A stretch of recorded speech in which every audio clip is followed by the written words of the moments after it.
Okay, students, we're back to 10.4 inscribed angles of polygons. I'm not sure what happened with the video, but let me finish off with example 1. We're asking to find the measure of angle T. Here is the measure of angle T, and according to the inscribed angles theorem, it states that whatever this arc is, that angle is half, the inscribed angle is half that arc. And so I wrote out a formula, if you want to call it, 1/2 measure of angle RS. RS is 48, so half of 48 is 24. That gives you the measure of angle T. The measure of angle of arc QR, so here is Q and here is R. Okay, so we're looking for QR. We know a couple of things. We know that,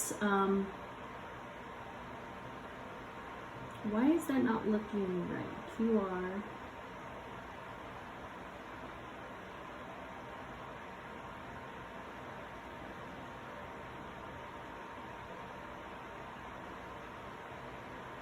Okay. So, sorry, I was just looking at something. QR is here. This is what we're looking for. But a couple of things that we know. We know that we have a semicircle because TR is the diameter, and we know that this is equal to 180 degrees. We have an inscribed angle is 50. Q arc QT or TQ. Let's write this down.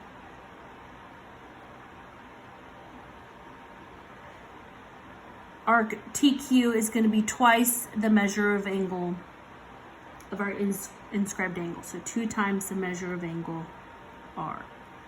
And that will give us from here to here, which is, it comes out to 100 because 2 times 50 is equal to 100. Now, 100 represents from point T on the circle to Q. We need to know what QR, the measure of QR, arc QR is. So then we just subtract it from 180 degrees. So we all know 180 minus 100 is equal to 80 degrees.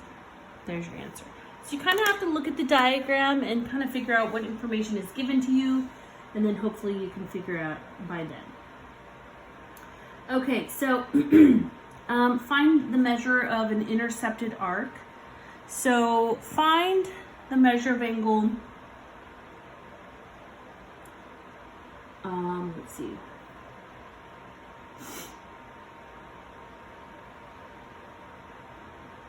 Find the measure of RS and the measure of angle STR. What do you notice about angle STR and angle RUS?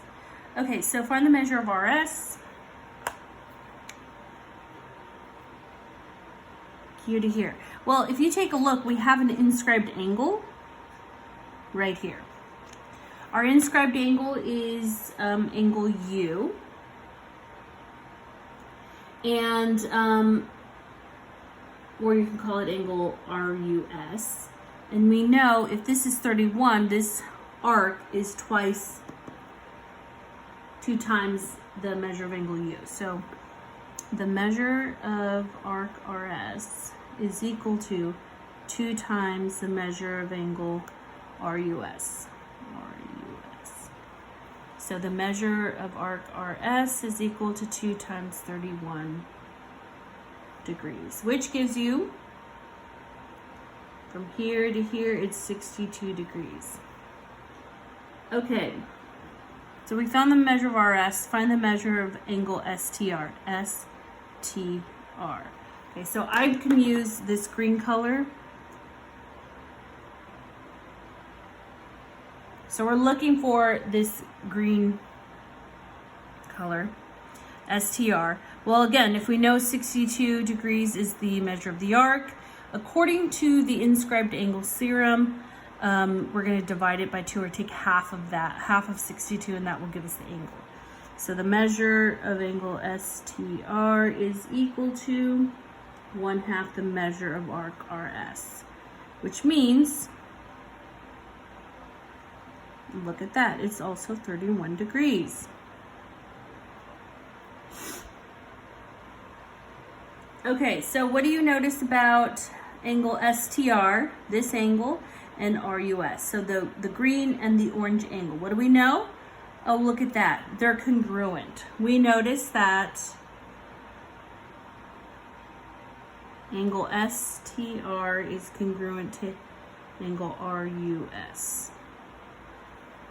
They're equal measure, and we call that arc an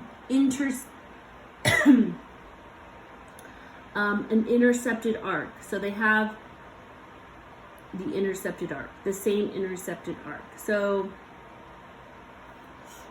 that's what we're going to do next.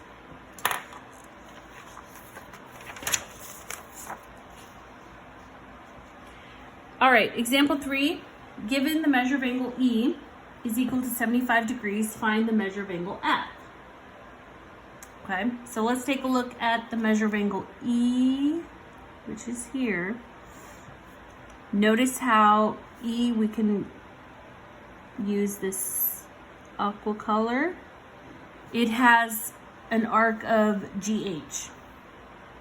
Okay, and it's asking find the measure of angle F. I can use a highlighter. Notice how that also has the same arc, which is arc GH. Because they have the same intercept arc, which is GH, that means that they are congruent to each other. So angle E is congruent to angle F, and therefore the measure of angle F is equal to 75 degrees. Okay. All right, let's keep it moving. This is the last page. We are dealing with inscribed polygons. Inscribed right triangle theorem and polygons. So the first one is inscribed right triangle theorem. Says the measure of angle ABC is equal to 90 if and only if AC is the diameter of the circle. So if you have a triangle that has a chord or a diameter, we know it's going to create a 90-degree angle right here. All right, inscribed quadrilateral theorem says that opposite angles are supplementary. So they equal 180 degrees. So the measure of angle E plus the measure of angle G is equal to 180. Measure of angle F and measure of angle D is also equal to 180 degrees. And now they're asking us to solve for, find the value of each variable. Okay, so let's take a look at the first one. Notice how AB is the diameter. So what that means is that angle C is a right angle because of that. And the measure of angle C is 90 degrees. So if we want to find the value of each variable, we're going to set this and say 2x is equal to 90 degrees. That means x is equal to what? 45 degrees. Very nice. Okay. Again, AB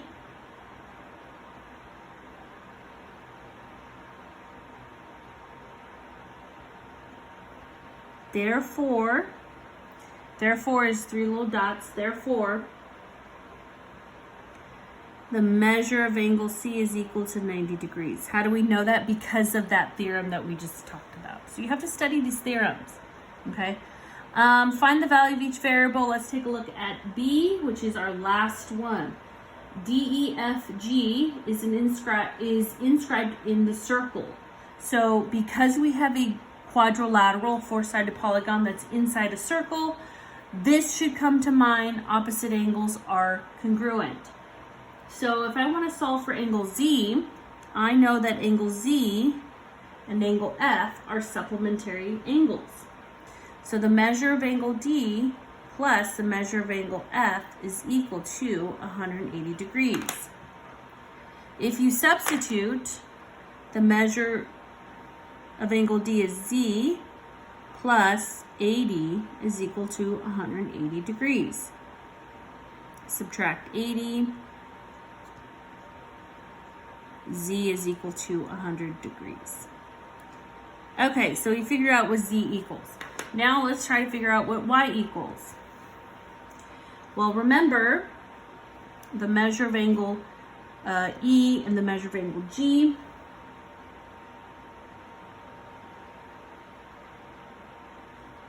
Are supplementary.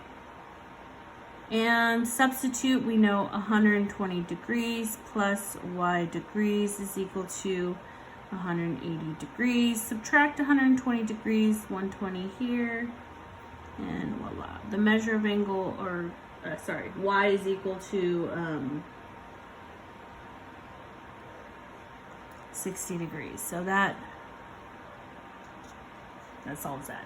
Okay, so we're done with our notes today, students. Again, go ahead and start your homework. Don't forget to upload your homework and your notes. Have a good day.